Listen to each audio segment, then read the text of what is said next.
They said that I was ungrateful. My whole family, the people who should have known me better than anyone else, looked at me with judgment in their eyes. Every choice I made, every word I spoke, was twisted into a story that painted me as the villain. But what if I told you that behind their accusations, there was something none of them ever knew? Something I carried in silence, because I thought it was better to protect them than to defend myself. What would you do if the people you loved most turned against you without knowing the truth? Would you shout your secret to the world? Or would you let them believe the worst about you just to spare them the pain? Stay with me until the end, because this story will touch a place in your heart that you didn't even know was there. I grew up in a family that valued appearances above all else. Sunday dinners were less about love and more about performance. Smiles were rehearsed, stories carefully chosen, and anything that didn't fit the image of perfection was brushed under the rug. I was the middle child, the one who never seemed to shine as bright as the others. My sister excelled in school, my brother in sports, and I was just there, trying to breathe in a house full of expectations. Over the years, that feeling grew heavier. My parents constantly reminded me how much they sacrificed, how much they gave up so that we could have a better life. And I believed them. I wanted to show them I was grateful. I wanted to prove I was worthy of all that love they claimed to give. But no matter how much I tried, it never seemed enough. It started small. Comments at the table, side remarks in front of relatives. You know, she never helps as much as the others. Why can't you be more like your sister? At first, I brushed it off. Kids are compared all the time, right? But over time, those words stopped being comparisons. They became labels. And I started to wear them like second skin. By the time I was a teenager, I was already the selfish one, the ungrateful one. If I didn't show up for a family gathering, it was proof. If I disagreed with something, it was proof. If I didn't sacrifice enough of myself, it was always proof. Proof that I was failing them even when all I wanted was to find my own place in the world. But what they never knew, what I never told anyone, was that while they were accusing me of being ungrateful, I was carrying a burden that none of them could imagine. And it was a secret that ate at me every single day. When I turned 18, my life took a turn no one in my family knew about. While they thought I was just working part-time to pay for my studies, the truth was that most of the money I earned didn't go to me. It went to someone else, someone they barely spoke about anymore. My grandmother, my mother's mother, lived alone in a small apartment across town. She had been estranged from the family for years after an argument no one ever explained to me. All I knew was that whenever her name came up, silence filled the room. For reasons I couldn't understand back then, my parents cut her out completely. But I couldn't. She was still my grandmother. One day, I found out she was sick. Not just a cold, not just something small. She had a condition that made it hard for her to move around, and she couldn't afford the treatments she needed. She didn't ask for my help. In fact, she told me not to tell anyone. But I couldn't just stand by. I started visiting her secretly, bringing groceries, cleaning her apartment, paying for medication when I could. The money I earned from long shifts at work disappeared into pharmacy bills. The nights I missed family dinners were nights I spent sitting by her side, making sure she didn't feel abandoned. Every sacrifice I made for her became ammunition for my family to accuse me of being ungrateful.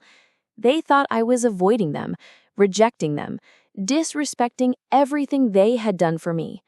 But in truth, I was giving everything I had to someone they had already forgotten.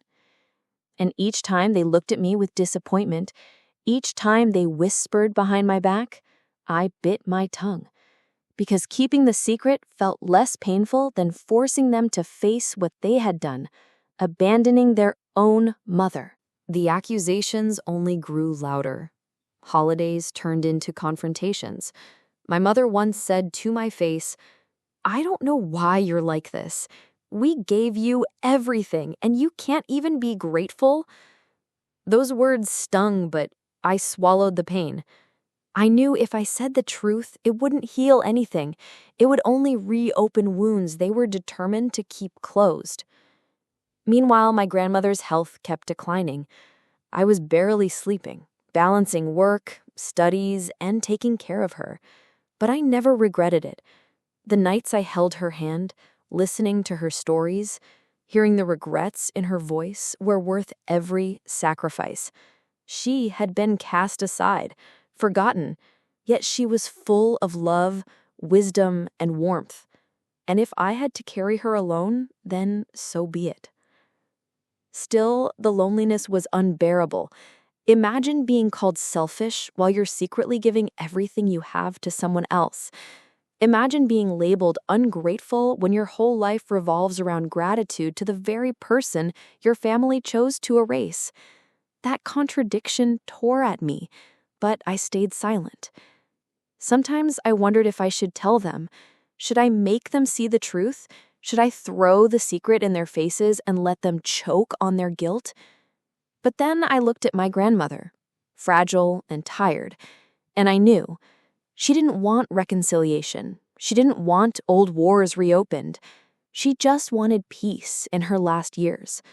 So I chose silence. If this story has touched you in any way so far, leave a like right now and share it with someone who might need to hear this.